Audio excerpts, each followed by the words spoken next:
Hello and welcome to this week's episode of Talking Skritt. I'm your host John, better known as Dale around Yakspin. We have a fantastic show for you. Winter's Day arrives, condition changes across the board, and news about WvW. No, yeah, we got news about WvW. Wow. And much more. But first, let me introduce you to my fellow host. He is a moderator over at MMO Champion. The voices of ArenaNet are talking WvW and ideas floating around, but will it take 10 years to implement? Say hello to Jim. Yes. Ouch. Well then. I mean, going on current trends, yeah. But hey, hi everybody. And he streams over on Twitch where he answers the age-old question, if a dev talks in the WvW forums but no one is around, did they really say something? Say hello to Age. Wow, we don't count on this one. Hi guys. Stumped. Could you tell halfway through that I'm starting to feel bad? I'm really feeling like we're picking on WvW people. Oh, don't worry. There's no picking on we're on the next one. So, she writes for MMORPG.com and also her own site, MMORly.com. With the winter chill in the air and Tix's Infiniarium overhead, the only thing roaring this winter's day will be a fire. Say hello to Robin. A fire! Yay! That's awesome. That was like the cutest pyromaniac ever. Yay, fire! Yay, fire! Oh boy. Well, I feel really bad now about the whole. I made myself feel bad. Aww. But I shouldn't feel bad because there is a new patch, Winter's Day, and I know everybody's probably like, the same old stuff. It still does, but I think we do have to give them kudos because they did add stuff to Winter's Day this year and not just new skins. But, let's give the kind of the bare details. It does end January 2nd, so, you have all the rest of this month and a little bit into the new year. Got Winter's Day achievements have been split into 3 categories. Winter's Day traditions for repeatable achievements and annual achievements that can be completed once a year. The Wondrous Workshop of Toymaker Tix for one-time festival achievements, and Winter's Presents for one-time achievements that give items for the Winter's Presents collection, which I believe is that shoulder piece from last year. I just need to finish drinking all the things. That's literally what everybody needs to do because everything else is fairly easy to get. Yeah. There's so many things, too. It's ridiculous. Even chat's saying they need loads of drinks. Get me all your drinks now! ArenaNet encouraging alcoholism since 2015. Come on, ArenaNet, just for festivity reasons, just like one day in Winter's Day, just have devs spawn a bunch of Winter's Day kegs and whatnot that people can just go in and everybody that'd be amazing. But actually, it would be kind of funny if you could do a drunk snowball fight where the more drunk your character is, the larger the radius of the snowball throw would be, and then your snowball can land anywhere in that. Yeah, that'd be amazing. That'd be pretty cool. That would be pretty cool. Yeah. Also, the Winter's Day meta achievement, A Season of Merriment, is earned by completing Winter's Day daily achievements and can be repeated to collect even more gifts, which are the wrapped weapons this year, which I can show those off. And they've added actually new wrapped weapons because I think before they just kind of had the sword or the great sword. I think the scepter. I think there was 4 that they had last year or something. Yeah. I think now we have 16. Yeah, I think it was 4 or 6. But yeah, they added the torch and all that stuff as well. So that's pretty cool. Mm-hmm. Gives you more. I don't know why, but the bow really amuses me. There's just something about it that's hilarious to me. The short bow, I think it is. Well, aren't they all for people that I would say for people that don't know, I'm pretty sure all of them or most of them at least are precursors, basically wrapped up. So that's definitely a nice touch. But they're not precursors. Yeah, they're not actually. Well, they could be if you reskin the precursor with that. If you find a way to unwrap it, you'll have a precursor. Mystic Forge recipe. That's I the was Easter just egg gonna hunt. say, yeah, there might be a Mystic Forge recipe to unwrap it. Only Zomer has the power to unwrap your gift. But yeah, so you know, I'm glad they added a whole like an entire set. Yeah. Well, that was kind of a bummer last year that there wasn't like a whole set, that it was only a few. So. Yeah. Also, they added a race. So a race fever is spreading, and a new seasonal race event has been unveiled in Divinity's Reach. Speed through the streets on your favorite mount, or dash through the falling snow on foot to earn new annual and daily achievements. Festival goers who haven't earned an official mount license can speak with a race coordinator to temporarily rent a mount for a small fee. So that's kind of nice that it helps include people that maybe don't have. Well, it That's kind what of I was reads. just about to ask. I was say it reads saying you haven't got it yet. I'm hoping it means if you don't have POF, like Yeah. which I would hope, because I was about to say that's a good way to tease people to be like, oh, I like hey, mounts. see what this is like. Yeah, pretty much. Yeah, I think it would be a huge oversight on their part if they only did people who have POF but haven't actually done any of the things to get them out yet. Like, yeah. Yeah, it's kind of like what we were talking about when they added gliding to the world and they updated the Shatterer. It's like, granted, you couldn't use the glider as a regular player, but you got to see people use it, which I guess we already have that with the mounts, but I think this is even a better way because it'll let you use get the skills. Experience of what it's like, because like they are really different than other games mounts in the way that they've been implemented. So like people might not think they're a big deal, and what's so cool about them if they just think about other games that they've had mounts in. So giving them a chance to experience some of the differences and how they are is a really good idea. But also, we talked about it a little bit last week, but a second entrance has been added to Toypocalypse to allow coordinated adventurers to form a group ahead of time for the activity. Toypocalypse has also had a number of bug fixes and updates in both the ground and match-made versions. So basically, stuff like Skritt mercenaries have been reduced in number from 6 to 4 and can now be found on either side of the airship. Sword-wielding Skritt mercenaries now have an additional skill and increased toughness. Rifle-wielding Skritt mercenaries now have an additional skill.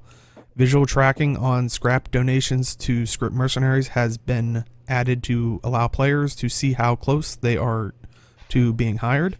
And fully upgraded defenses can now be partially repaired by interacting with them while carrying the appropriate bundle, which I think that's definitely a nice way to, keep all your defenses topped off. I'm glad they made that change. Yeah. Yep. I kind of wish that they would do like a tower defense map. Oh, like just permanently? Or just... like as part of the Toypocalypse as like an option, because I can totally see like Skritt going through lanes and then you have to run around and set up the turrets and everything like that. Yeah, I mean, I was gonna say it's pretty close to there, but I see what you mean. Like it's more. I mean, the stuff is there to do it. They just probably have to redo a map or something. But I would like that. Maybe put snow on the stronghold map. There's your lanes. No one's using that, right? Oh. Well, apparently they have plans for that, but I can't remember if that was a while ago or if that's this week. So. Yeah, we talked about it last week, I think. Yeah. Okay. But also, the Winter Wonderland jumping puzzle has been updated. Each of its 3 routes now presents jumpers with a different difficulty, ranging from the sedate and scenic Quaggan route to the fast-paced gingerbread route. Adventurers will face colder temperatures and less stable platforms on the harder routes, but they will find greater reward waiting for them at the end of the climb. Several bugs and timing issues have also been addressed, making a safer experience for all participants. That explains why the snow was the snowflakes weren't breaking on me. I was probably taking the easy route. Quaggan route. Yeah. Way to go the easy way, Age, and then complain about it being too easy. I'm not complaining. Hell no. I don't want to do that puzzle. I'll only do it for if I can't do any other daily. So, yeah. As a person, can't be that bad. Yeah, as a person who doesn't enjoy puzzles a lot, I'm kind of glad that they did this so I could just get my daily done without, Too much frustration. Yeah, there you go. Yeah, Well, it's nice that they have a sliding scale reward if you do take the harder path. So I'm glad they did But that. like, yeah, well, that makes sense. It's awesome. But like, so on the easier one, the snowflakes and stuff don't disappear, but you still converge on the same area and get to the presents where they disappear and do all of that, right? Yep. Okay. Yeah, I would say if it's the same as last year's, it was like you picked the 3 paths, but they all met on that like peppermint in the middle. Yeah. Then you could jump up the. Yeah, that's the way it's been the whole time. But I didn't know if they further separated it off, because I know when you get those presents and jumping across that can be frustrating and difficult sometimes too. So I didn't know if maybe the easy path led you past that or something. But yeah, so lots of quality of life love to the Wintersday so far. We also got new Wintersday themed guild decorations, and I've seen like I didn't grab any photos, but I have seen like on Twitter and stuff, people are like saying I guess there's now bigger snow piles and stuff, and I think there's like you can actually craft the like at the end of the Wintersday puzzle, how you jump in that big present. You can craft like a present that size, like a giant one. I've seen pictures of that, of it engulfing guild halls. That's crazy. Yeah, and I think it's a fairly cheap. Like it's not a hugely elaborate one like most bigger guild decorations, which I saw some people praising for that. Like thank you for giving us a couple things that were. Yeah. Oh, and chat's saying there is a buff you get depending on which lane you go on. So I guess that's how it reads the number of presents and whatnot. Okay. I think Netco with 0-point achievements, I think that's more so that they don't contribute to AP bloat. Because inflation. Yeah, because I mean that's the thing, because there's actual tangible rewards from AP in Guild Wars 2. It's not like in World of Warcraft where the achievement points don't mean They mean anything. A lot.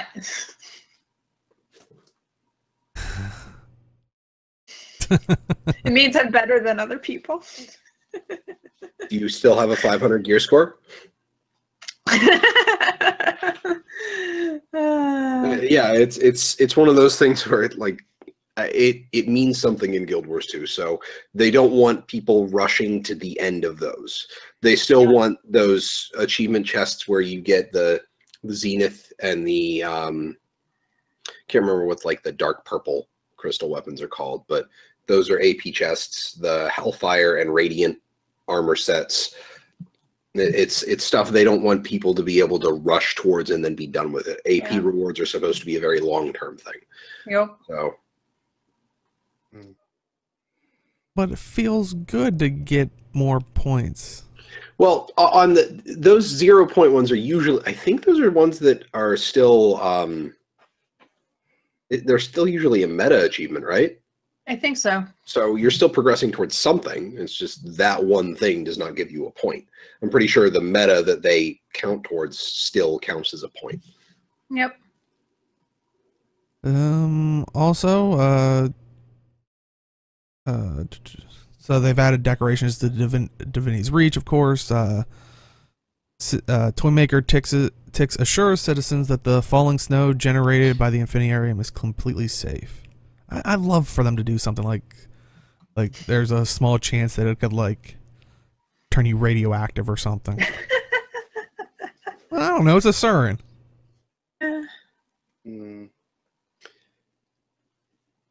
But also the winter, they're doing all these activities. What are you gonna get out of them? We always showed you the wrapped weapons, but there are other Wintersday rewards First, they've actually streamlined like kind of the snowflakes and stuff like that. So a new snowflake item has been introduced. Snowflakes drop from Winter's Day gifts and can be used to craft food and gear. Snowflakes can be traded for snow diamonds, which are used for premium rewards. All old snowflakes, tiny, delicate, glittering, unique, pristine, and flawless, can be double-clicked to convert them into the new snowflake. So, They also have a consume all option. oh, thank God. Also, the 1-to-1 is on the tiny. Yeah. So every stack that you consume, as you get to higher and higher, will give you an equal amount that it would have taken tiny snowflakes to make. Yep. I have 500 of each type of snowflake. Here, we're reducing your inventory clutter. Not really. Yeah. I don't even know what I would use those for. Like, I know there are recipes that call for them, but I have no reason to make any of them. I think a lot of it was the giver stuff, and that's what boon and condi duration, which I think they switched it to concentration and expertise officially. Okay.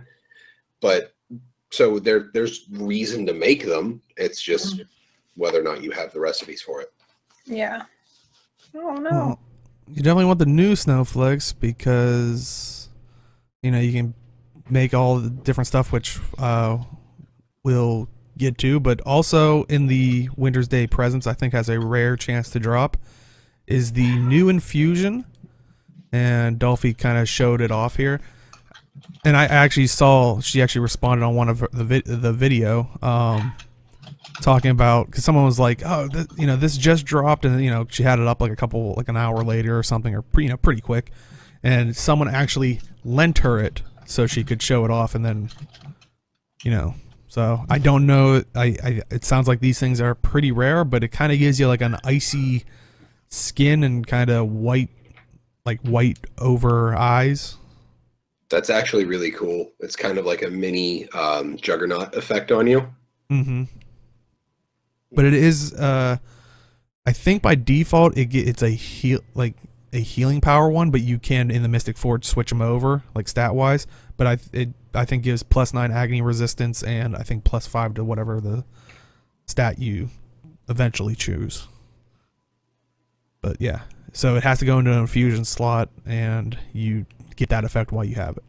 A very fitting infusion for Reapers, I think. Mm-hmm. What with all the chill and everything. It's pretty cool. Like, yeah, it's interesting how they're going beyond just the aura itself, having different ways of applying infusion auras. So that's pretty cool. Rob, if you're talking, I think you're muted. Shit. Yeah, I muted myself because my... You just muted yourself again. No, I don't think you're. Uh-oh. Ruh-roh. Hi. Oh, There we go. Jeez. All right. What was I saying? Oh, yeah. To me, this is way more interesting than like any of the auras were. Like the auras, I'm just like, whatever. But this is really cool. It's different. And chat saying perfect for the ultimate in-game Hulk cosplay. I did see someone on Reddit showing off, like, mixed with like some of the other things, you can do a pretty solid like green hue on yourself. Mm-hmm.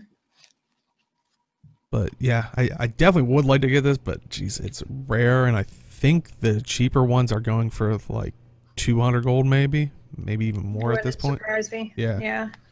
But we do have a whole month, so maybe you know, resources will be out there, but who knows. Also, you can get a new helmet. It is the Eggnog helmet skin, and I think later in the week they found the Mystic Forge recipe, and you can see it here. It is 1 snow diamond, which is going back to that 1,000 snowflakes, 1 gift of wood, which we'll talk about, 1 superior sigil of mischief, and 50 mugs of eggnog. So. Is wood like that cheap nowadays? Probably not anymore. I don't. A gift of wood. Using a gift. Excuse me. Using a gift for a seasonal skin, for just not for one that, like, I can kind of understand some of the investment on winter's presents, but for a simple one like this, that's a little much, guys. And I know a lot of people have asked, and I think Age asked it before when we were talking about it, is it Ascended? Nope. It's just the skin, so it might be like exotic if anything. Well, they do it for like the Halloween skins. Like, you need some gifts for that. But don't those It's come just out as a Ascended? weird thing, though. I don't know if a gift is. I guess it's personal preference at that point. So. Yeah, I know. And now people are telling me I have to get it because. Well, yeah, you do have to and all. get it. It's. I would. You have Ambrosia's. You're off, and you have to get this. Well, I don't anymore because my Guardian doesn't use focus. It's still in his inventory, of course, waiting for that day. But honestly, if I could wear a helmet on my outfit, I would be more enticed to do that. But that goes back to last week too about the whole Christmas outfit, and well, I guess we're not. Yeah, exactly. Oh no. Yes, that is a Stein on her head, and there is an actual like foam animation thing, kind of like. So it will cover up your hair. But yeah, so it seems like that was pretty much like the in-game like stuff that you could kind of get for like Winter's Day. So, I mean, overall, like, how have you or do you think this is? Did they do well with Winter's Day this year? Did they? Did okay. I think they did okay. I mean, there's nothing for me that's like, oh my god, have to do that. It's just, the normal stuff. Mm-hmm. Yeah, I have to give them kudos because just similar to the Halloween event, they've added a couple more events. Granted, I don't think they've added as much as Halloween, but it's definitely a step in the right direction, and I think they added more stuff to go fair, after. I think Winter's Day had more stuff in general than Halloween did. Yeah. Prior to this. Yeah. Like prior to this year. So I think now that both of the holidays have been updated to be, rather equal. So. And Chad's beating us to it, but basically in the patch notes, they actually said an outfit version of all 14 of the endless tonics or for town clothing has been added to the game for convenience. Each tonic may be exchanged for a matching wardrobe unlock at the Black Lion trading post in Lion's Arch.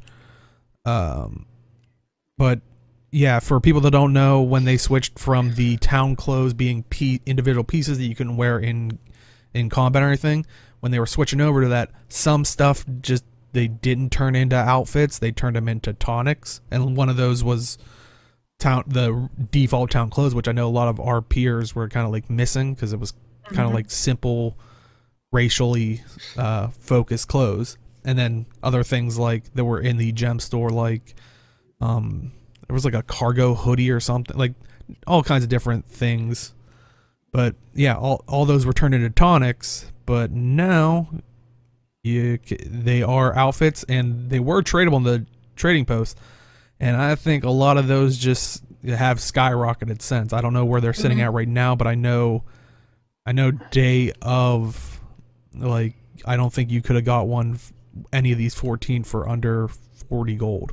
Why didn't they just put these outfits in the game? Like, why, like, I'm not talking about when they did the tonic change previously. I'm talking about, like, this change right now. Why is there a guy you have to exchange it with? Why not just be like, hey, well, you're I think on it's a chart. along the same lines as it's like when you have an issue with customer service or something, when it's like, oh, I didn't get this item or I want a refund, they actually tell you to delete the thing.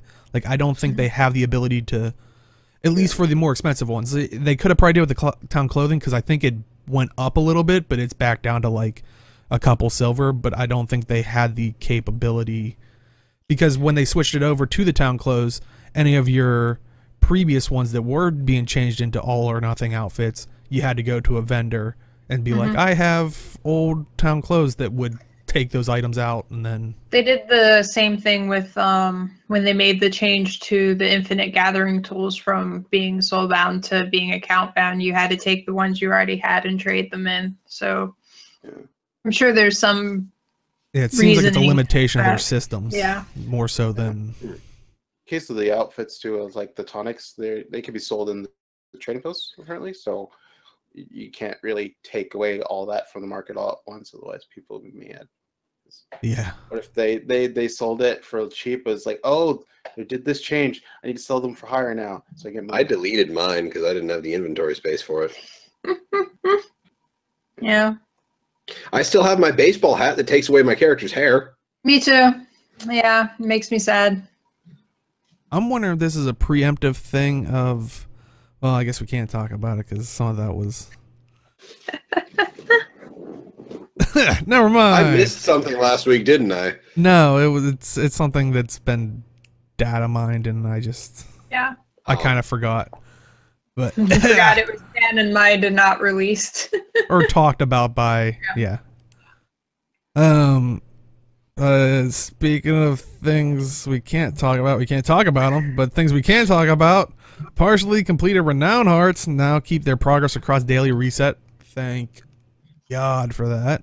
So, well, it's a nice thing if you're doing It's a that quality of completion. life thing. Yeah, Like- it's a nice quality of life. I've never really found a heart that doesn't take more than 5 minutes to complete. So Yeah, But if you're like, doing it's it right at frustrating. reset, Yeah. fair point. And plus, like, if you're doing it and, something comes up and you have to go away and then you come back later and you have to do it all again, that's just frustrating. or it's like some of those POF hearts, it was like, do these couple things. It's like, okay, either I talk to this guy and say these certain commands or clean off graffiti off the wall, but you can only do that so many times. Now I can go back when it respawns or something. So it's more of you can now more so play the way you want to. Mhm. It's like, Do the but- things you want. yeah, I think, it's overall a nice quality of life. But I didn't think about the right at reset thing. Yeah, you've got to pull it there.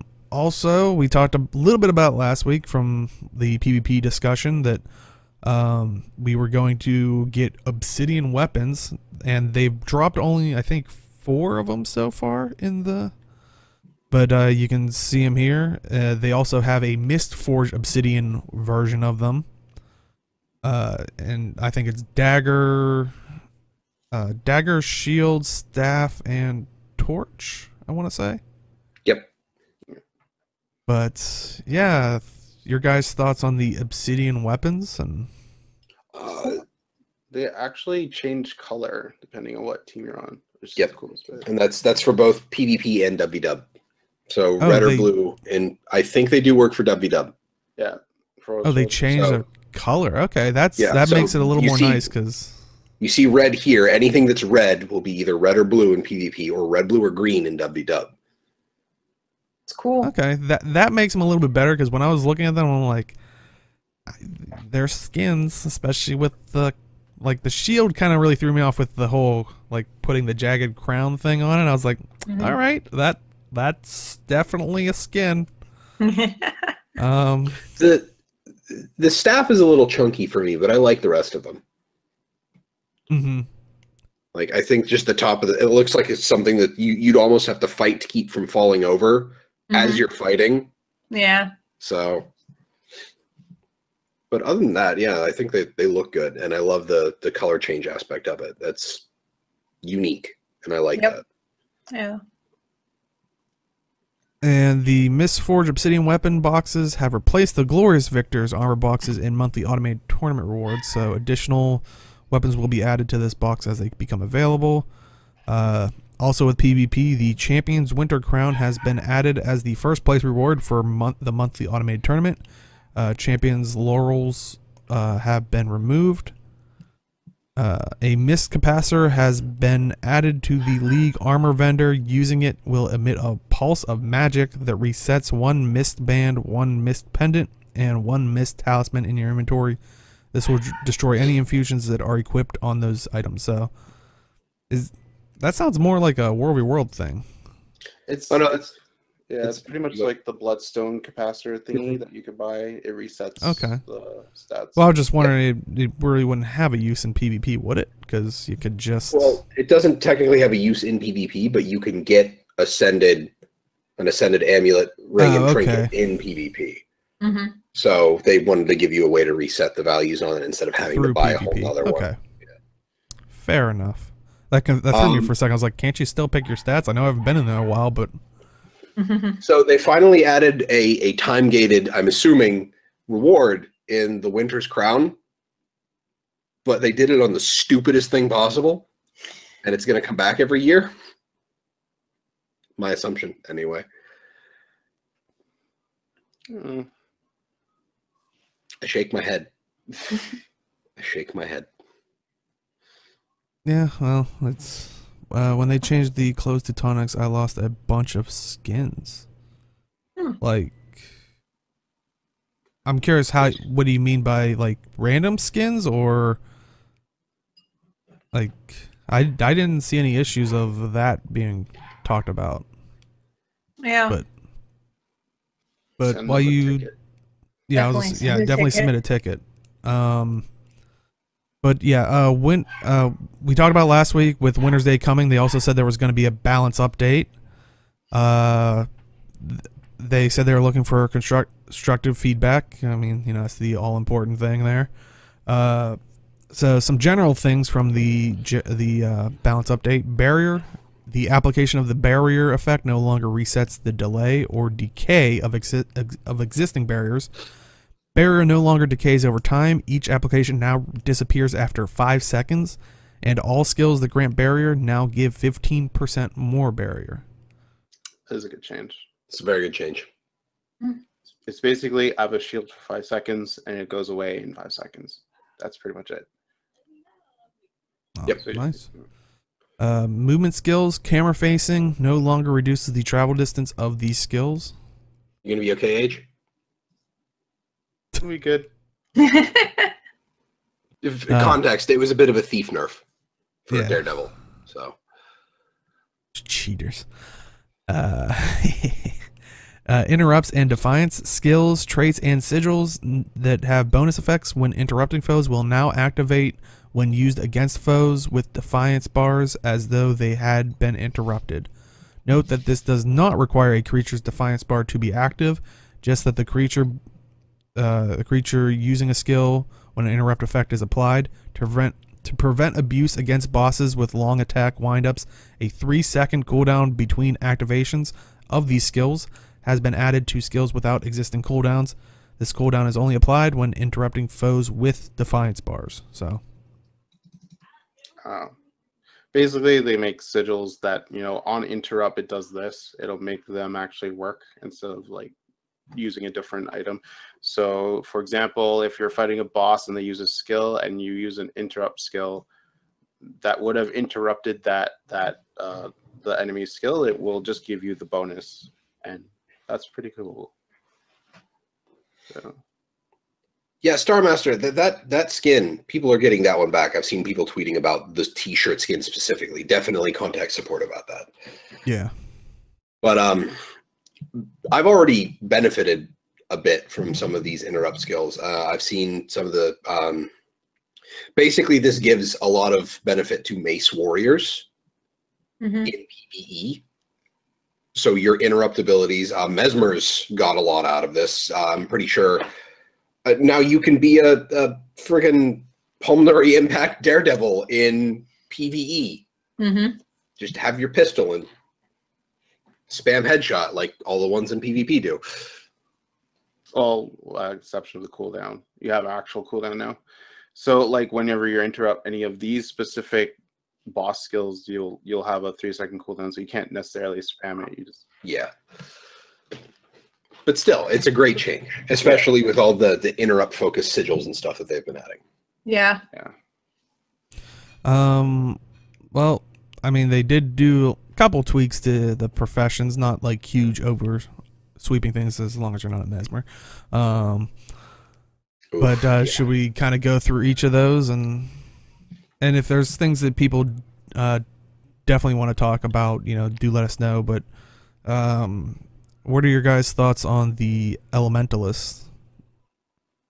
It was just a bunch of Condi balances, and I think They also removed a lot of the passive vulnerability gen, which was also a big thing that they did with this patch, is they removed a lot of the passive vuln gen. They added a lot more fury to Elementalists with this. So you've got a lot of fury and crit bonus from Arcane and from Air. So there's that. Other than that, yeah, lots of Condi changes. Nothing too terribly crazy, because I don't think Ellie Condi was too horrifically out of line. No. I mean, it was good, but it wasn't like, oh my god. Yeah. So moving on, I guess. Engineer. I know I heard they still didn't fix the whole like mounting and losing your heat thing. There's a lot of issues with mounting and losing whatever from your profession. I was definitely going to talk about that on the Revenant.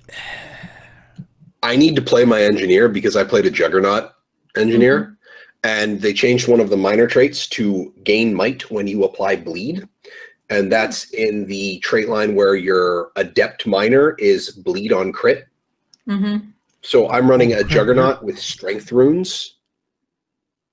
And I was going to say, if you're running like I know my flamethrower build thing, like, isn't it like you get stability and might as long as you have that if you have that added, you're gonna just be might all the time.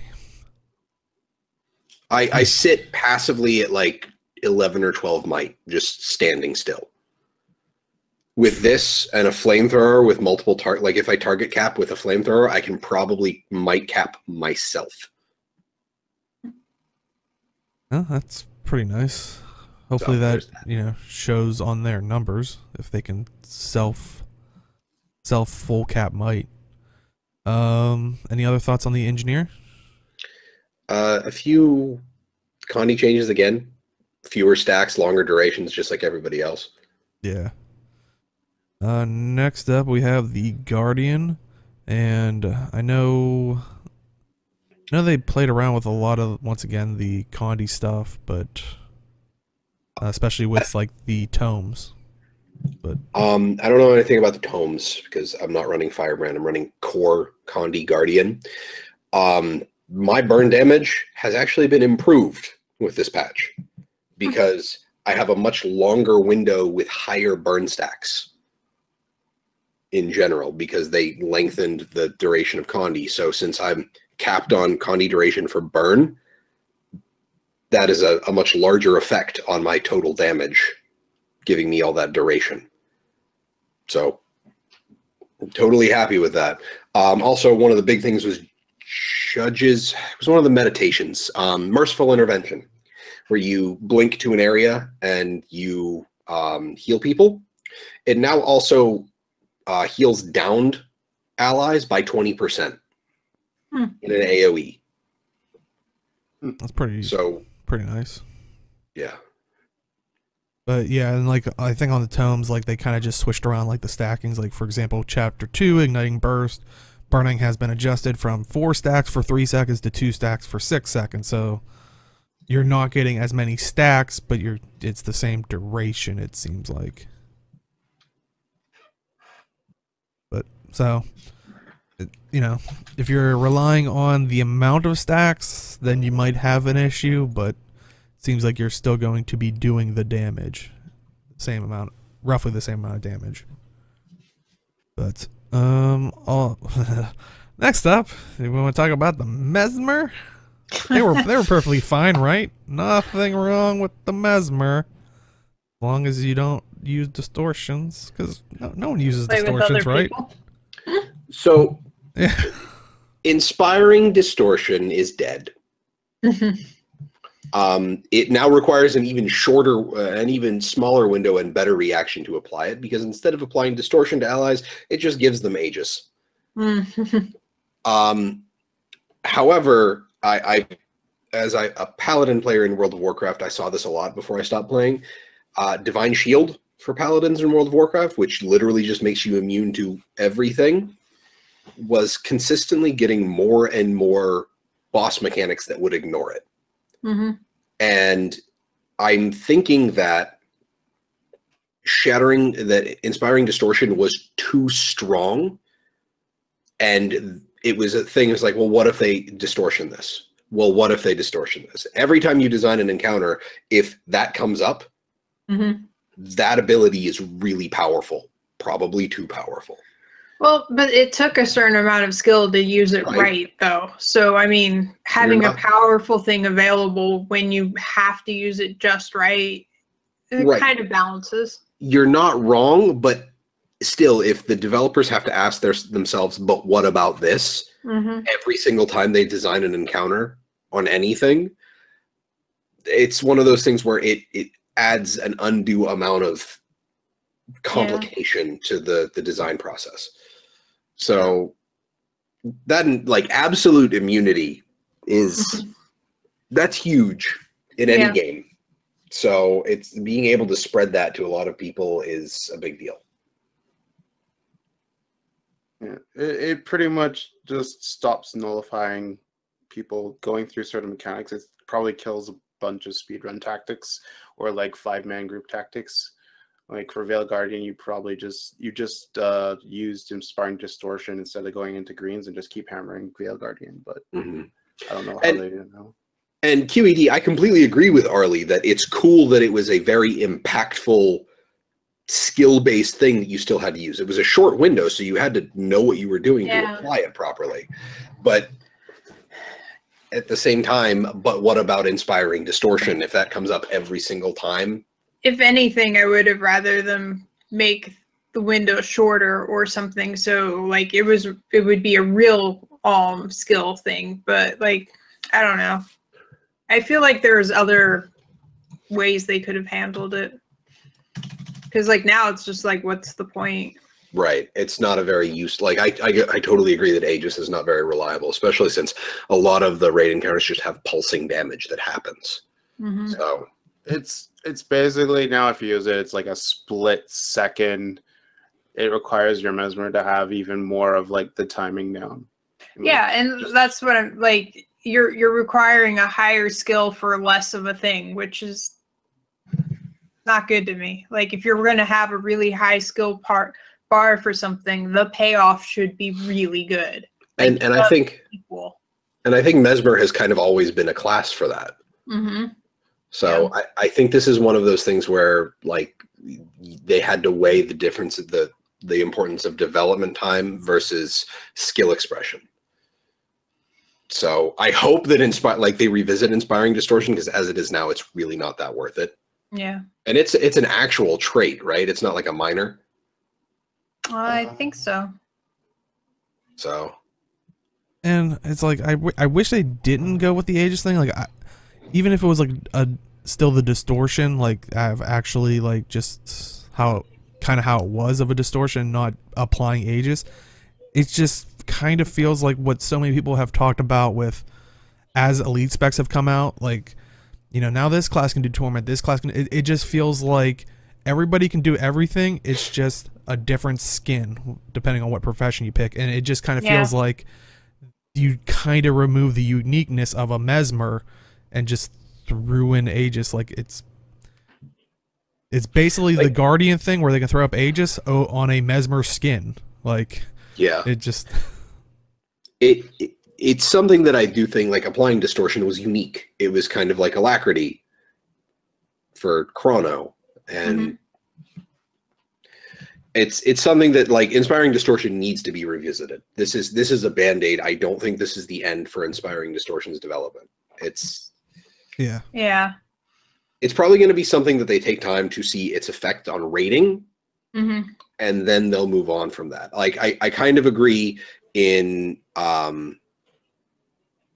Creox, the skipping mechanics thing doesn't seem entirely right, and I kind of agree with that. Like, you're supposed to be able to, but then again, you're using the tools you have available to survive mechanics. And like, for me, like I said before, the real part that matters is that it required a skillful use of it. Like, if there was no skill involved and you could just pop this thing and enable everybody to avoid this mechanic, then yeah, that would be a huge problem. But like their thing has always been like payoffs, big payoffs for skillful things, like that balance, and they don't have that now with the Mesmer. The Mesmer now is just kind of like.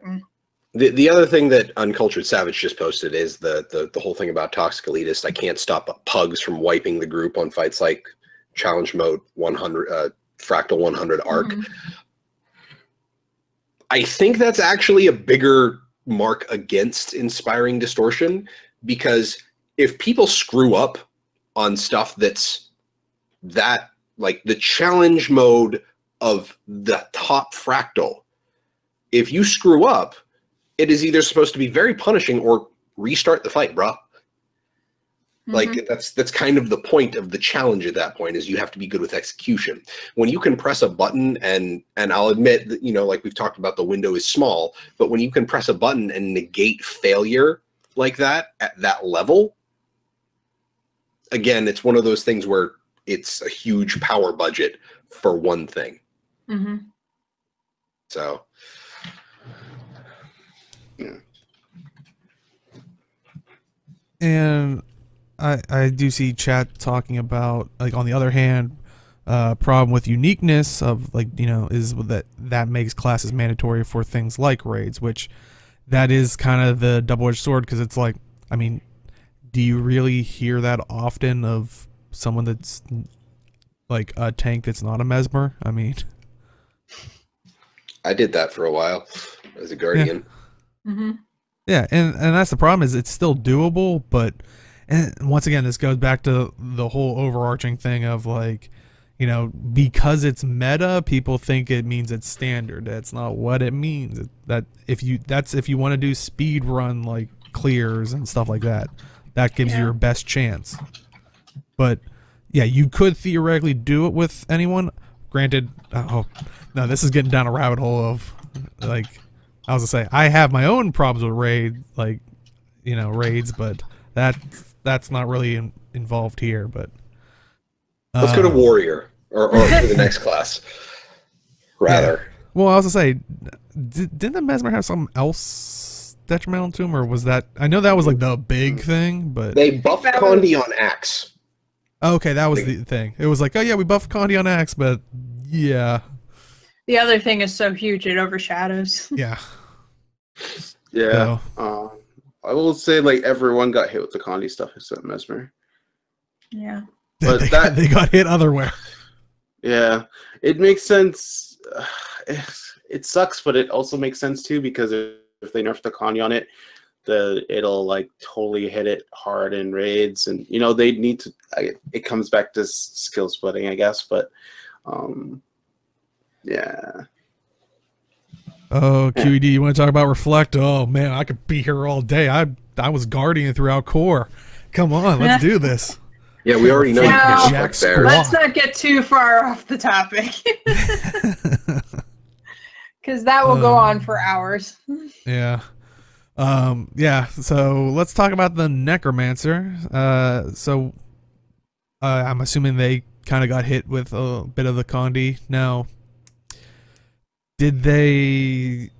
I know, Jim, you've always, like, kind of hoped that they would kind of bring the Reaper to more either go with more power, and so they could have... They haven't gotten rid of Deathly Chill yet, so... No? Okay. It's still bleed on chill. But you can survive Scourges now.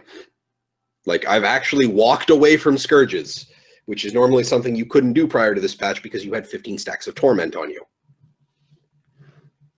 So they got hit with a large amount of the reduced Condi but increased Condi duration. However, the Scourge's punishment skills, which as core, like that's their utility skills, part of all punishment skills is that it would convert a boon on the target into torment, sometimes additional conditions, but this was 2 stacks for 8 seconds to 1 stack for 10 seconds. But in WW and PvP, it is now 1 stack for 5 seconds. So I do not instantly die to Condi if I am near a Scourge. I can use skills, like I've been playing my core Power Ranger. I use Wilderness Survival, so I'll Lightning Flash away or whatever that hop back is, and I am capable of cleansing enough conditions to survive a Scourge looking at me.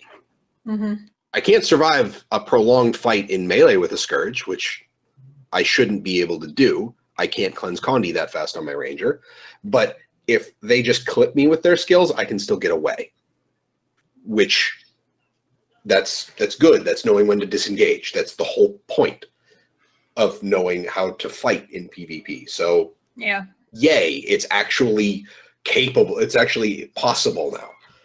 And Yeah, related with the changes, I feel like I vaguely remember seeing, I think it was Jabro tweet about not going near Reapers when they're downed. oh, so yeah, they got rid of the Axe cooldown trait for Spite in Necro. They rolled that in with the Focus, so your 20% cooldown on Axe and Focus are now in the same trait. They replaced the Axe trait with Dread, where you inflict, I think, 10 stacks of Vuln when you fear, and you also deal 20% bonus damage to feared targets. So Oh shit! if you are downed, your 2 skill on a Necro is like a 2-second fear. And then you just immediately switch back over to channeling your 1, which is a life drain. So you've got 10 Vuln, so that's 10% bonus damage. You've got 20% bonus damage from that. Like, Necros downstate need to be finished or they kill you. So what you're saying is make a build around being downed. Well, sadly That's they perfect for removed me. sadly they removed the trait that increased your down damage by 50% a while ago. Aw, come on. Yeah. But to be fair, if that was still in the game, it would get removed pretty quickly. Yeah. That's fair. Yeah. And also, yeah, in World vs. World, Scourges are a lot better to deal with. I've heard stories that, fights have been a lot better as of late, so that's really good. Good to hear. Yeah. Does Spite still have that Uncultured Savage? I can't remember. Like, I looked for it. I might have missed it, but I thought they had gotten rid of it a while ago. I mean, Basically, to be fair, they are like the masters of death. Why aren't they more It's just powerful what when they're Kratos is near saying. death? Yeah. Like, Basically- working as intended. There you go. Be able to cleanse conditions or have stability, I guess. That's what I'm hearing. That's actually a further buff to Power Reaper, because you hit Reaper Shroud, you double tap 3, which is stability and then an AoE fear, and then you smack people. And I'll have to look for it, Savage. I'm not entirely certain, but I think it's gone. But that's Necro. Power Necro got buffed. Downstate Necro got buffed. I didn't even know that was a possibility. Like, I found my PvP build. I can die. Come on, me and you, Arlie. We're just gonna go PvP now. I'm gonna be legendary. I'm gonna be a legendary rank with my downstate. We could just run around together, so then they both down us, and we can both pile it on. I'm just gonna run. I'm just gonna run into like the enemy's face and be like, "Hit me! Just hit me!" Hit me harder!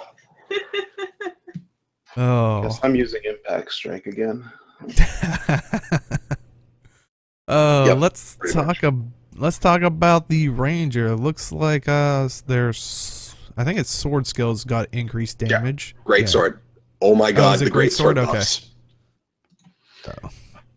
So I was talking about running a Power Ranger build. I run Greatsword Longbow because, of course, but the Greatsword buffs 80% buff on the 3rd hit in the chain, and like a 42% buff to Hilt Bash, which was mostly used for CCing and resetting your 2 skill. I'm okay with everything there. Oh, and another thing Ranger got is they got rid of the 10% bonus damage while at full energy or endurance. They completely got rid of that. Now it's farsighted, and what that trait does is you get a 5% bonus damage to all projectile attacks. Just all Ranger projectiles, 5% bonus damage. And if you are more than 600 away, it is 15%. You get an additional 10.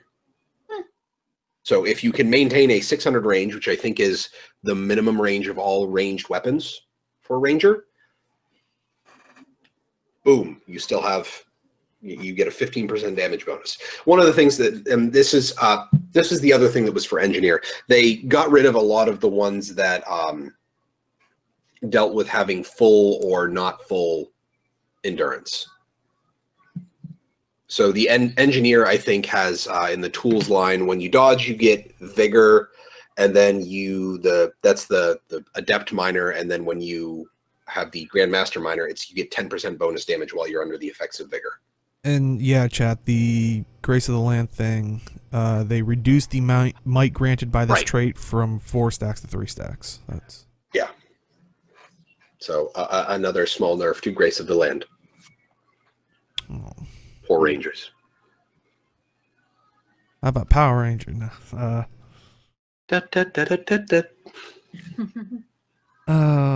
I don't want to go to these guys because I know my thing's not going to be in it. The Revenant. Oh God, Yay. I didn't even read these. They didn't fix the utility skills for Glint. I can tell you that much. Yeah. But I have not played through POF just because every time I get on a mount, I'm like, I'm not resummoning my. But Yeah, I haven't started my Revenant on POF yet for that reason. I'm just like, I don't want to deal with that. Wait, can someone explain this problem to me? What happened? if you're running Glint's, the Glint Legend, the utilities, when you can usually leave them on, or some of them on and you won't drain your energy. At the very least, the F2, always have that on.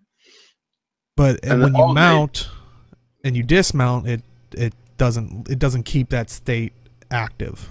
Oh, it doesn't like reset the cooldown, or does it? It turns resets it off. the cooldown when you have to re-put it on. So like if you go into combat from your mount, which they're designed to do, while you're in combat, you then have to reactivate your stuff instead of it coming back active. Basically, if you're a Revenant, this is how it goes. If you're a Herald, you jump into the fight, you whip tail with your Raptor and go, hang on guys, I'm not fully ready yet. Buff, buff, buff, buff. Okay, are you guys good? All right, let's fight. Yeah. Okay, but it's not like it puts it on cooldown, right? No, it's just frustrating. You just have to redo that. I could personally live with that. I understand if you guys can't. Well, I'm just irritated with, like, if you're a Necro, it's like, haha, whip-tailed you with my Raptor, and now my minions are here.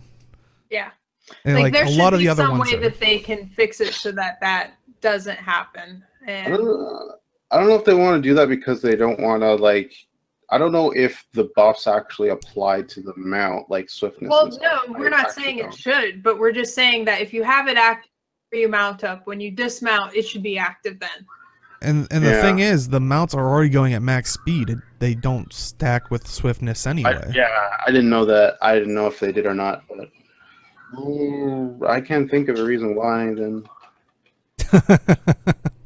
Oh, Chad, I love you. So heralds are the physical embodiment of conditions. Only get good later in the fight. Yeah. Bravo. That's a good one. Yeah, they're mostly instant activation, but it's just like having to do it every fight or something, especially if you're in POF, because it tends to be like, go over here. The way the mounts are set up is you are meant to get into the fight with the mount. Like, that's the setup. So sounds like you don't want to press buttons. Well, to be fair, like they did that with Soul Beast, so you can stay in Soul Beast form when you get on your mount and get off your mount. You can stay in beast mode. Your minions show back up, or your minions just follow you around. So, no, I'm not. Yeah, I'm just joking around. I think they should do a change. They have to probably do something. It's probably related to buffs. I'm pretty sure. But. Yeah, that's my guess of it, but I really would. But anyway, the stuff that they actually did do, I'm gonna keep bringing up Arena. A lot of it was just basically kind of similar to all the rest, where fixing like Scorch Razor the burning has been adjusted from 2 stacks for 2 seconds to 1 stack for 4 seconds. Manifest Toxin Poison has been adjusted from 2 stacks for 6 seconds to 1 stack for 12. Temporal Rift Torment 3 stacks for 8 seconds to 2 stacks for 12. So it seems like a lot of the adjustment of kind of like what we've been saying, where it's no longer the instant like kind of burst damage, it's more over a longer period of time, which has been consistent throughout. Yeah, I don't know. Wispy, don't even get me started on underwater combat with the Rev. Half a character. Feels bad, man. I don't know. It seems like, yeah, they just balance stuff out, but I don't know if it actually helps Rev in any way. I haven't tried out Rev since the energy cost changes from last time. But any other thoughts on Rev, even though we spent so much time on something that wasn't even? Let's talk about Thief. So, how's Thief faring? Yeah. Buff rifle, not enough to make it different, in my opinion. And they just adjust the condition stuff. So it's not as bursty. It's okay. Yeah. Yeah, I mean, well, the conditions aren't as bursty. Yeah, I mean, Thief can still burst Condi, but Thief is a bursty class in general. The problem with the conditions when it comes to Thief, it's like an overtime thing. So it's just like you have better overtime value. It's just that you fall off a little. It's a little bit of a. I want to say it's like a little bit of a nerf, but it's also a buff at the same time because their conditions will last longer if they're not cleansed. So, but I mean, I still think it's fine though. The same thing that Creox just said is that the Condi really didn't get too much of a chance. Like there were actually some Condi buffs to Thief. Yeah, but that's why I'm saying it didn't really change too much. So it's like your conditions stay on longer, which they already did. Right? Well, at least in my builds, but yeah. My only problem is you talked about rifle, and it's not going to be good enough to make it be used because it doesn't have as much utility. Every Thief weapon set has utility in it. The only problem with rifle is they can't give it more damage because it already does a crap ton of damage. So they can only give it more utility, but if they give it more utility, they're going to have to remove damage because then that's going to be all people use. Yeah. You have a crap ton of damage and a crap ton of utility in the same weapon. I was gonna say that's the interesting thing that I think. Honestly, Deadeye has been probably the most jarring, I think, elite spec because it is about being stationary, whereas Thief is, like you're saying, utility or utility in the sense of movement. Like it allows you to get around better. Like Deadeye just has been like, no, we want you to stand still. We're not built for that. Yeah, I'll have a whole video next month, but it's just the damage stuff is nice, but it just won't make it. It won't convince people that it's good, or because there's still reflex and all that stuff. I mean, to be fair, I may be sounding like negative about it. Kudos to them for doing the most like. That's what the elite specs were supposed to be. Jarring, like change your place. Yeah. And this is probably the difficulty that they should all be kind of going through because they should be such drastic changes. But yeah, it's definitely tough.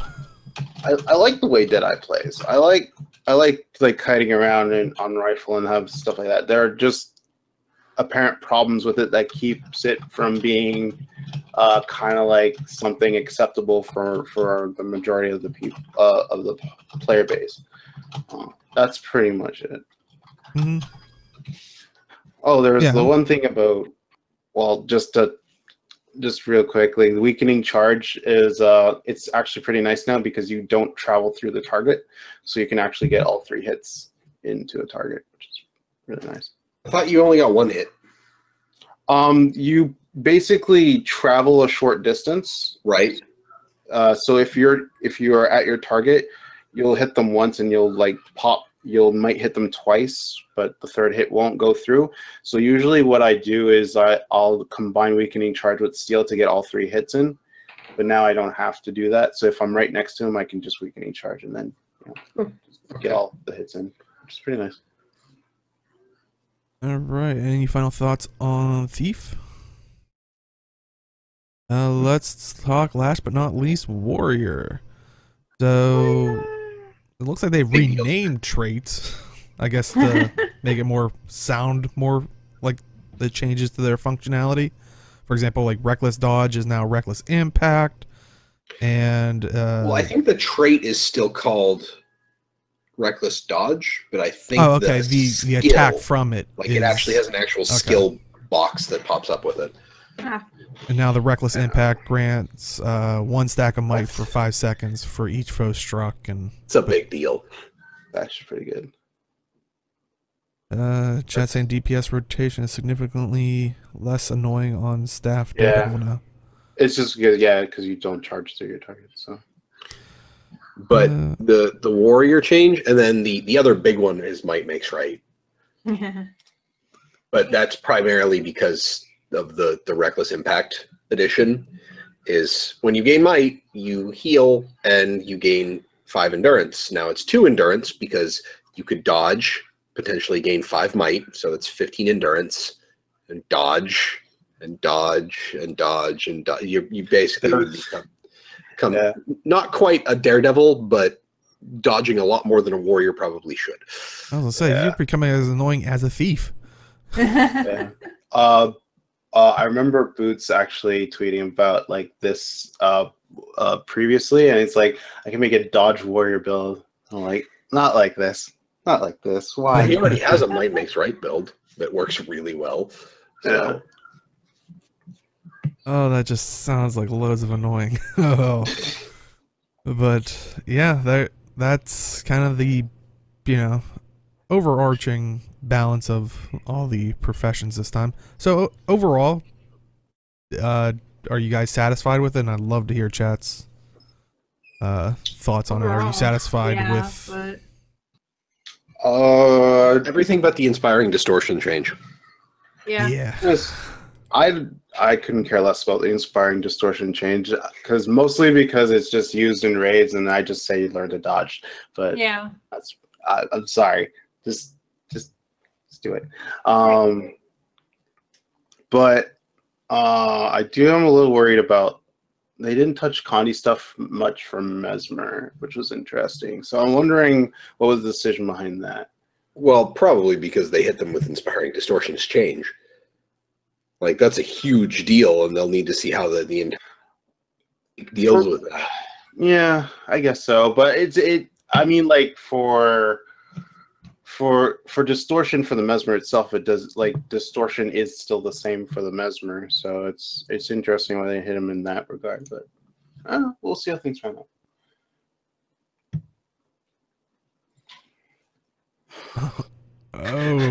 Oh. I don't have to be good at rating to understand the speedrunning QED, so I know it has a huge impact on speedrunning. I said that earlier. I said it has an impact on speedruns. It has an impact on pugs. But if you're in like a group of normal players, oh man, everybody else is abnormal. Hey! Normal let's not argue like this, guys. That's some PvP talk. If you want to take it to PvP, we can take it to PvP.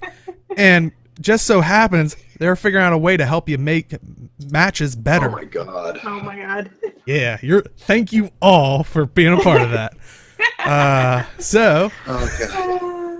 This week they talked on the forums. They are going to do a PvP matchmaking experiment on Wednesday, December 13th, 2017. We will be running an experiment on the unranked queue. We'll be severely reducing the range of skill ratings that can be in a match together. Ooh. We expect this to have a big effect, on the queue times, mostly at the high and low end of skill ratings. We'll turn this on Wednesday morning Pacific time and turn it off on Thursday morning Pacific time. We'll be looking at data from this experiment with an eye to potential future changes. Please feel free to let us know your thoughts if you participate in PvP during the experiment period by posting in this thread. How did experimentation? Yay. Yeah, I was gonna say, how did that go? So basically, it sounds like you're casting a wider net for each time during the no, smaller. Severely reducing the range. Oh, that whole reading thing. Reading comprehension. Yeah. So basically, if you could get somebody who was from, to use the ranked values, bronze 3 to gold 1, it's now you get somebody in silver 2. That's and chat's already saying over 30-minute queues and barely picking up other games. See, the thing is, I didn't even know about this when I was doing Zero to Hero this past Wednesday. There's no announcement of it in game. Didn't get an in-game mail. Like if people they have the ability to say when you zone into an area, get a mail. They should have done that. With you zone into the heart of the mist or you zone into a PvP map, you get a mail that says, "Hey, we'd appreciate you playing unranked. We're trying to test a new matchmaking system." Yeah, I really doubt the value of the data they got. I don't know how many people actually play unranked. I don't know if they would have gotten more people playing unranked if they would have actually, mentioned something about it in game. Well, I mean, if they mentioned it in game, it would have had the potential to change people's behavior. So, this gives them a more authentic, raw data from it. Not people trying to, game it or whatever. How would you game it if literally the changes you press the Q button? I don't know. People always come up with ways. Mac, how would you game this? What do you mean, you people? No, don't you take us back there? There are people out there that you give them any system and they'll figure out some way to game it because that's just how they think. Yeah. And so I kind of agree with them not making a big announcement and just trying get the data of given what we normally have, this is how it will affect it. I think the data overall is probably going to be much more useful to them that way.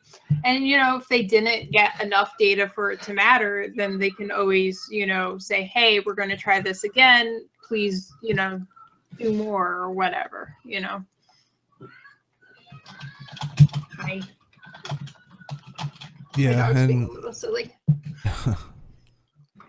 But so I mean, has this kind of been the consensus of the PvP, the response from the PvPers of the queue times were horrible? I mean, I didn't even see anything in map chat about it. I would say, what were they really trying to figure out besides making queue times bigger? I'm trying to read from their. I really don't see the. I mean, were the matches better because they were so closer skill based? I mean, I think that's what they were more trying to look for. That's the only reason you'd narrow the skill range. Yeah, that's acceptable for a match. To get less lopsided games. Yeah, I'm wondering if people were saying there was closer fights this time around, but I mean, if there's closer fights and chat saying they're experiencing 30-minute queues, I mean, I guess you're going for quality over quantity. 30-minute queues are never a good thing, especially when matches are 15 minutes. For something like that, I'd say anything greater than a 5-minute queue time is unacceptable. Some people were saying someone said if you're queuing alone, they apparently they queued alone and it popped every few minutes, took a tiny bit longer, but yeah, that's the problem. It's going to vary all that's but. And yeah, QED has a point. It's definitely a population issue in PvP.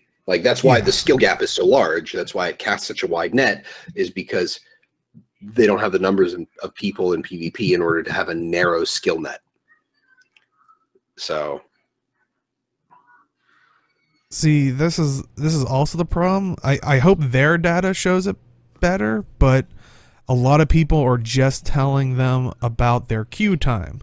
I'm curious about, were they close matches at least, like, but all I'm seeing in here is, okay, I've finally seen one, and I just almost scrolled to the bottom of the first page of them saying games are way much better.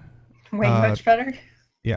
Well, apparently they RP as a Quaggin. The quote is, in Quaggin's experience, games are way much better.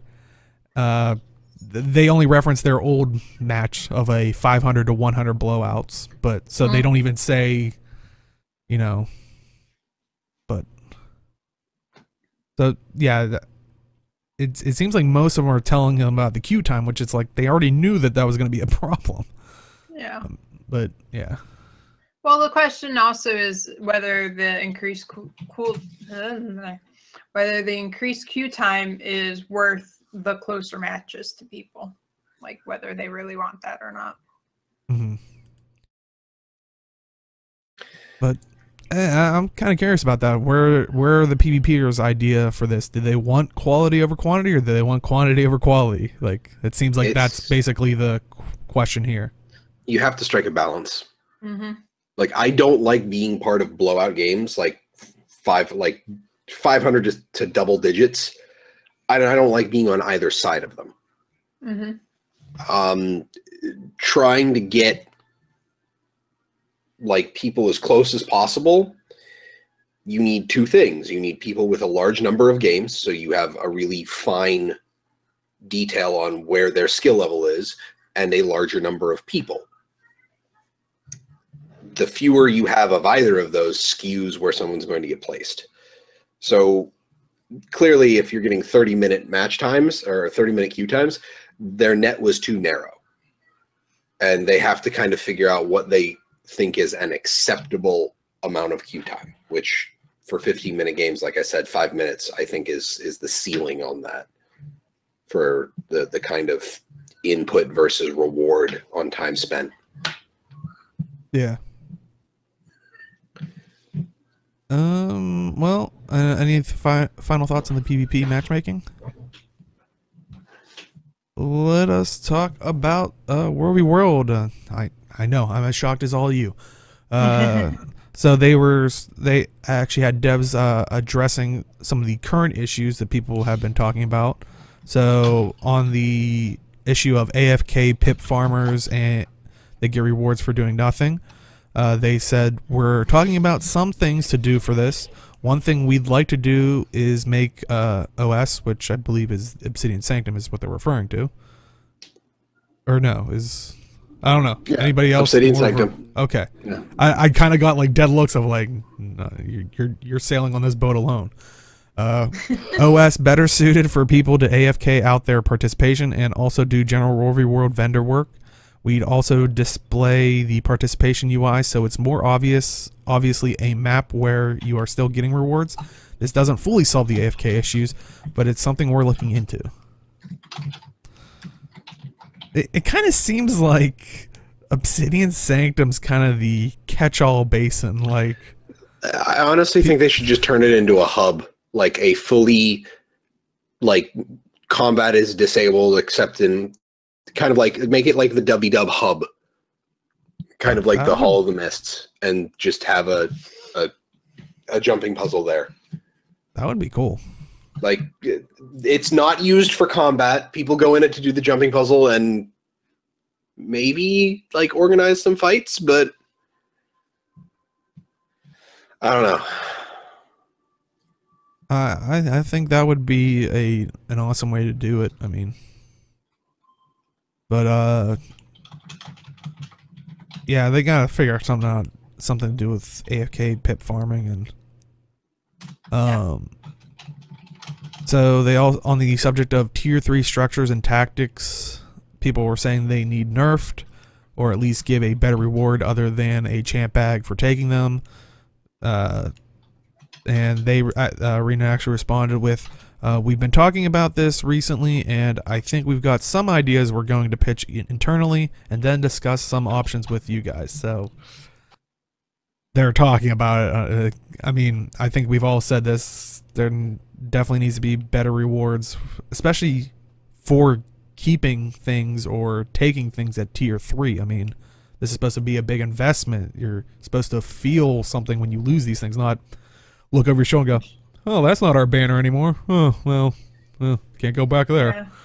It should be like detrimental in a way, and it should also feel like you've actually really accomplished something when you do take it away. Yeah. Also, on the topic of basically why isn't there some way to GVG people in other tiers without going to the guild hall or Obsidian Sanctum, and they responded with, we've been talking about some options with this as well. We like the idea of being able to guild versus guild with more guilds. We're going to need to do some more investigation into the feasibility of this, but it's already on our list. So they have a list. And list QED exists. List confirmed. QED, that's why I would say turn Obsidian Sanctum into a hub with the jumping puzzle, like a bunch of other stuff, because they already know that people want a better way to GVG than the way it's currently set up. So there's that. I mean, it's one of those things where it's like you can go to the hub and it gives you a faster cooldown time on your, or you can just literally, like, if you are AFK and you were caught by the AFK system, you get kicked to Obsidian Sanctum and your participation winds down faster. Like as the hub. And then they actually have a GVG arena, kind of like they have the free-for-all arena in the Hall of the Mists. Or it's kind of instanced where you can be like, hey, we're fighting this guild. And then you all go into the guild, kind of like guild missions for the events. And then you just kind of have like a set instance that it only allows those guilds in there. There are a multitude of other ways to do it than just using Obsidian Sanctum the way it is right now. I did see people refer to, like, say like there should be a cash out option. I thought they had some kind of response of like they've thought of that idea. Let me see. But I don't know. I'm trying to like sift through it real quick, but yeah, I know. I think we even talked about it last week. Was, you know, kind of went down that rabbit hole of like, you know, fixing World v World, and I see chat saying, you know, we've been asking like for this stuff for 5 years, and it's now on their list. I'm sure it's been on their list. I mean, and I don't know the ins and outs to the you know, like the dev subgroups or something, but it just kind of feels like whoever's managing it changes, or their strategy changes, because it's like, you know, we've gone from like, oh, in-game events to get more people maybe involved. Like, we went from tournaments to fun little events to get like other people involved, which I know that had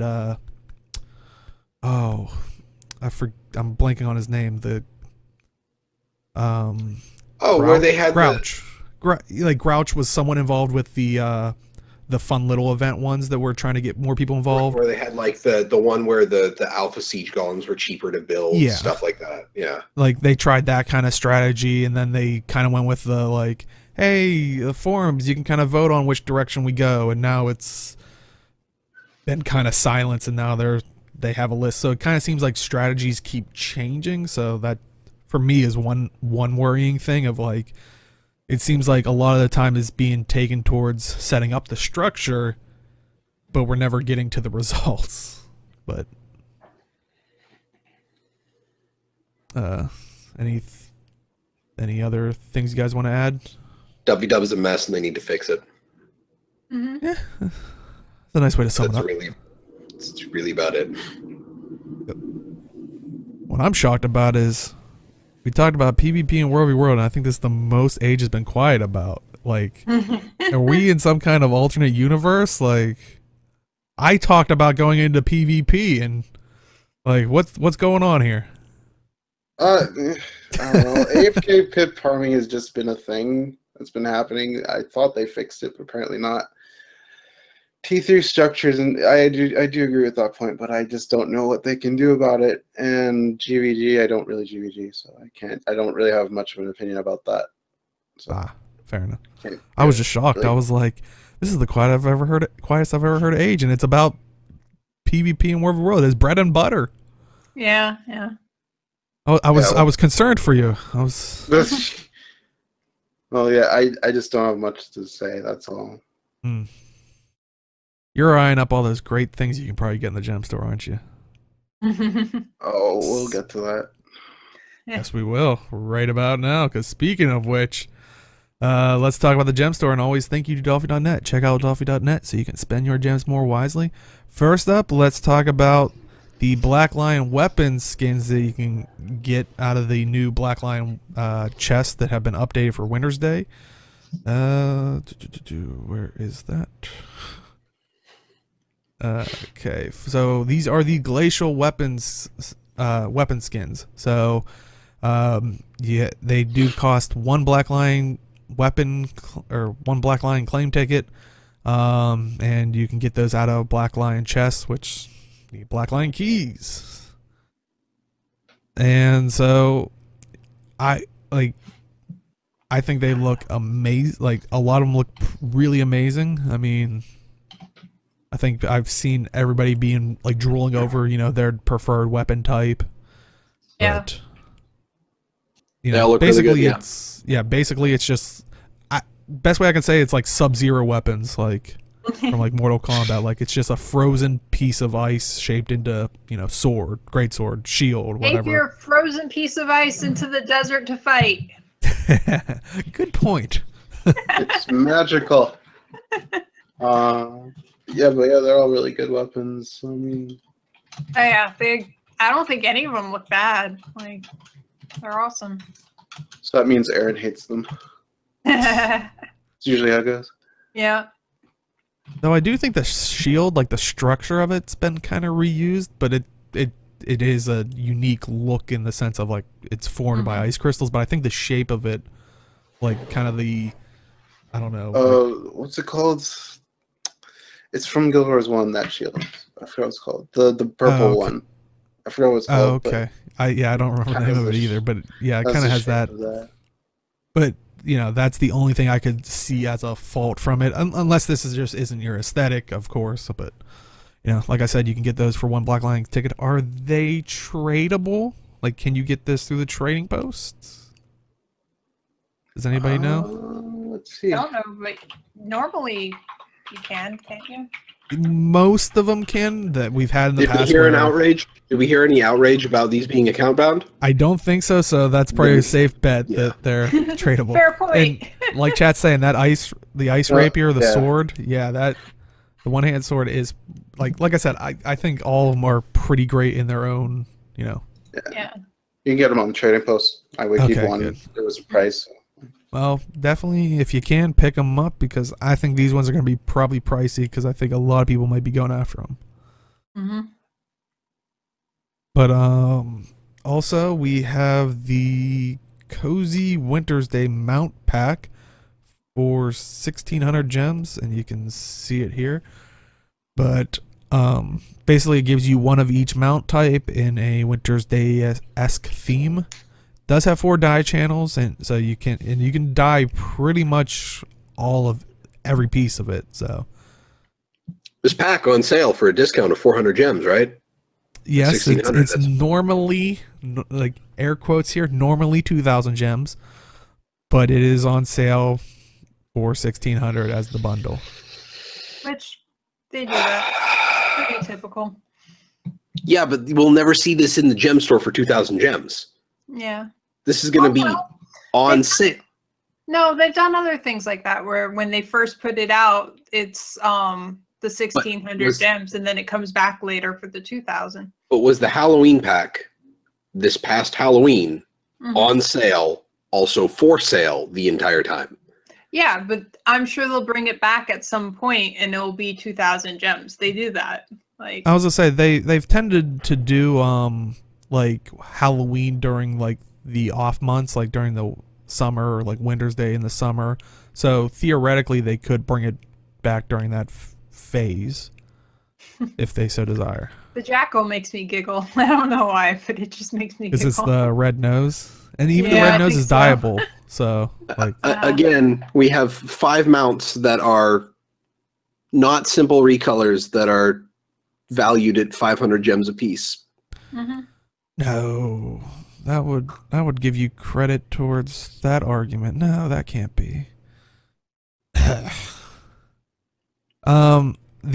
While I like the aesthetic, I think it's beautiful.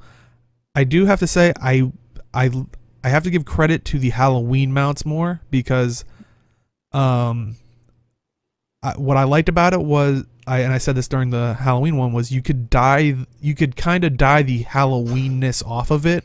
Yeah. This one you still have the hat, you still have particle those. effects. On them. Yeah. That's kind of the point of this set, though. They're supposed to be Halloween themed, and Christmas? holiday themed. Yeah. I'll Well, say. the other ones were supposed to be Halloween themed, like. Yeah, but they just weren't. Well, I they don't know. were. Well, they were They had a if you dyed design them in on it. specific ways. Well, Yeah. they were designed to be, but we could dye the Halloween off of it.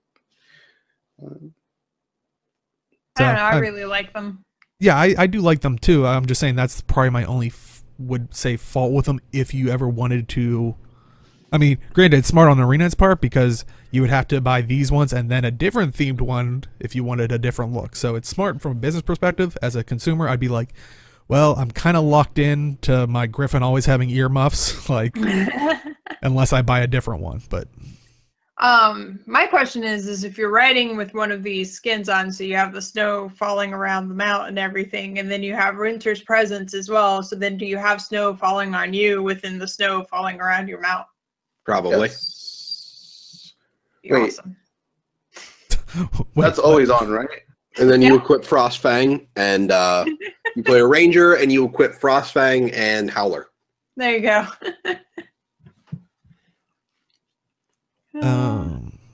Also we forgot to add in the Blackline chest, you can actually get the Svanir gauntlets as a as one. I think it's an uncommon drop. Mm-hmm. Yeah, and basically their armor piece. It's so, and when you unlock it, it gives you light, medium, and heavy. But It's all right, buddy. Hold on.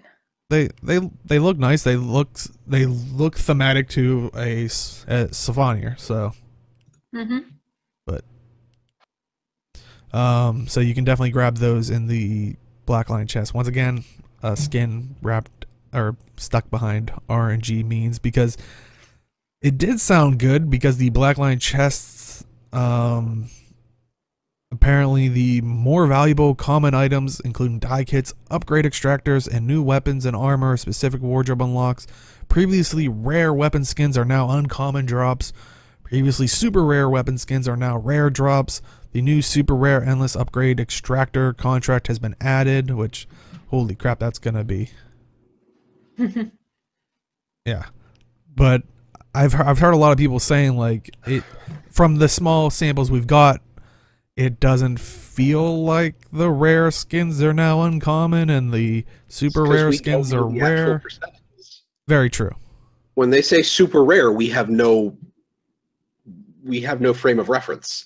Yeah. So just give us the percentages like the Chinese client has, so we can actually make an informed decision about this. Yeah, but yeah, I know Inks has kind of this week been trying to open up as many as he can. I think he made a video, or he's going to put out a video that's. Oh, why did he? But yeah, it just sounds like that it's not as it doesn't sound as great as it's it's like, oh, we bumped up all their ranks, like rare ones are now uncommon. It's like, yeah, but now uncommon's rare. I rarely get uncommon, like it's like, but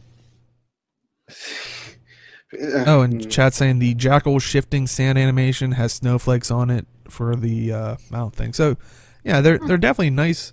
they're nicely constructed mounts that have different animations for that are 400 gems apiece. yeah, or even at that 2,000 gem mark. Well, 400 yeah, gems the apiece. 2,000 gem mark would be 400 apiece. Man, how could they do that? That's crazy. You rarely get rares. It's uncommon to get uncommon. Okay. Oh, is that how it works? All right. Yeah, it definitely doesn't feel like it's better odds, but like I said, I haven't opened that many, and I know people were saying while it felt that, they know that they've only opened up a small amount. Yeah. So the numbers by the player base are still out on that, but also for a limited we have returning items so far, the festive hat for 150 gems and the Royal Terrace pass for 700 gems, which is 30% off. So you can definitely pick those up if you're it's kind of sad that it's like the festive hat, it's like originally like the first year those were like 0 gems, but now they charge for them. It was like, okay, I mean, great and all for the people that were here. Well, I mean, I was here year one. I got the, maybe this one wasn't one of them, but I know there've been ones like that where it was, they were trying to do the Guild Wars 1 thing of like, you can get holiday, the festive hats for, free just by being there. Yeah. It kind of just seems like they tried that, but now it's like, well, we can make money, a little bit of money off of it, which, is good for the business, but, it is what it is. But, also for a limited time, the miniature categories for the packed Many Merry Minis, Maguma Series 1, Living World Season 1, and Dragon Minions are available when using Black Line miniature claim tickets dropped from the Black Line chest. Keys can be found in the special category. Yeah.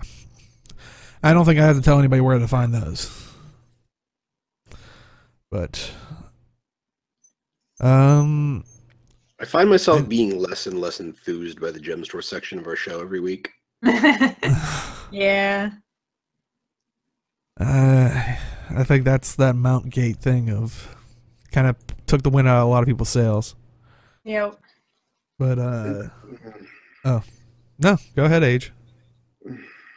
No, that sound is his comment, and I agree with. I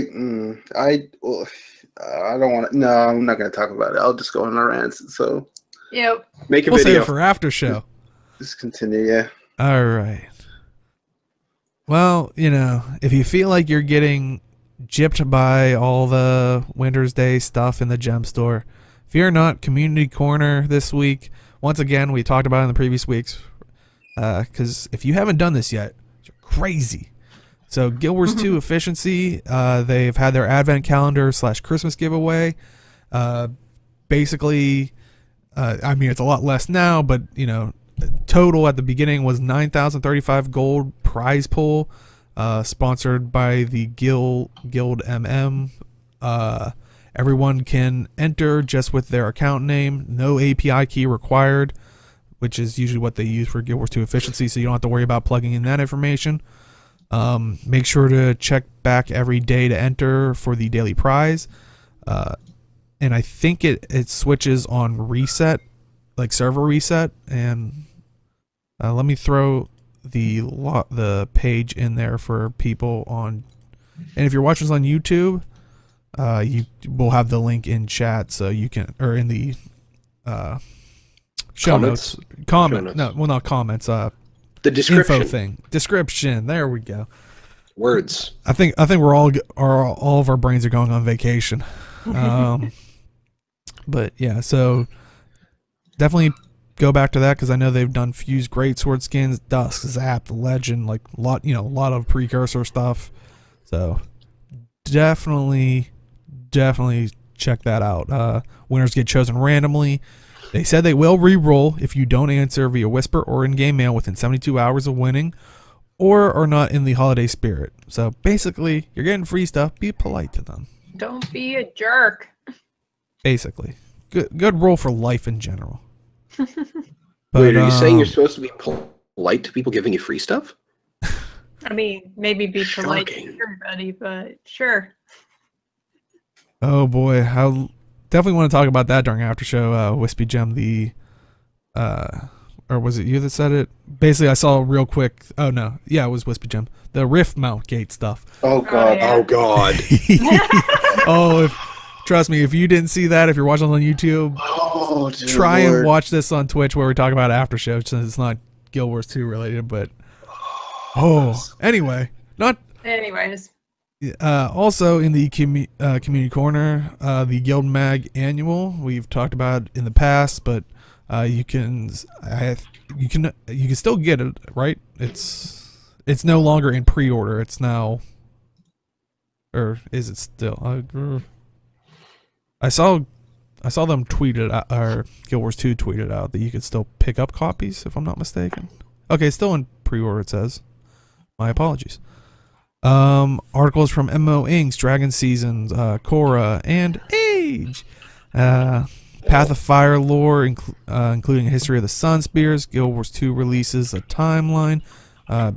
Beautiful community artwork, fan fiction, desert fashion to upgrade your in-game appearance. I mean, we're hanging out there more and more often. You can't just walk down there with your glacial weapons like Arlie was pointing out. They're going to melt.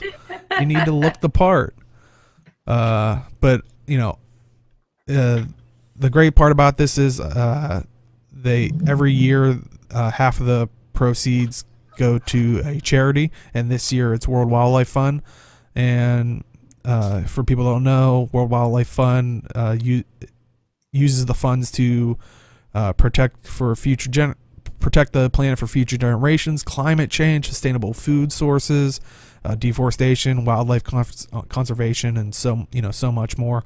But so it's a good cause if you can, and you get a cool book from a lot of creators.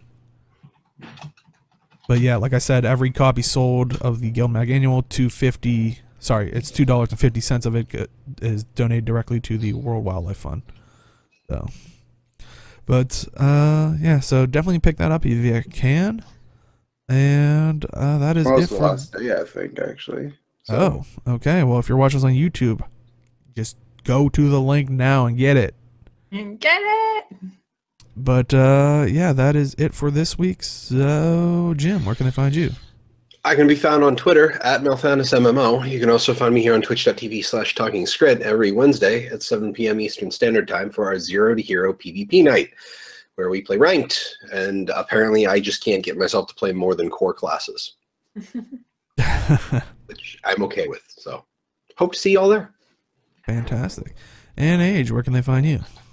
Twitch and YouTube, Age Night Road. I think I said last stream was like the official last stream. I didn't do too much since that was the day where like servers were acting up, so I might do another stream next week, and that'll be like the official last one, and then like I'll just stream if I can. Yeah.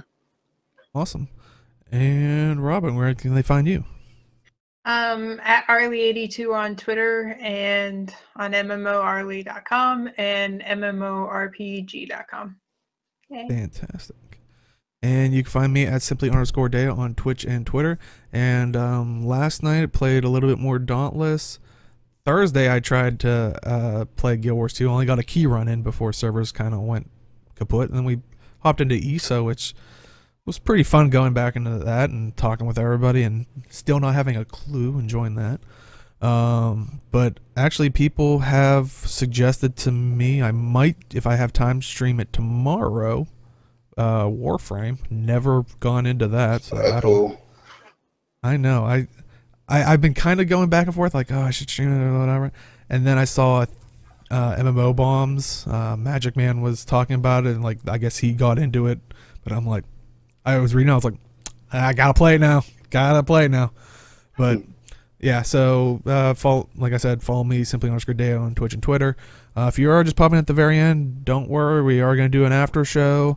But if you want to see the full thing, we do highlight it on Twitch, and if you prefer to watch it on YouTube, it's up on Sundays at noon Eastern, 9 a.m. Pacific, and just search Talking Skritt. It's usually the first one that pops up. And I would like to thank this week for the Twitch hosts, Sundora, That Chevron, SOTD_podcast, which is Shadow the Dragon, Moonkiller NV, Crescent QT, Maple Syrup and Beers. Oh boy, it's hopping around. Oh man, Garaz MOG, Asset Gebnut. See, I think I said it right this time. Well, I just saw him in the chat, so proof. Close-ish.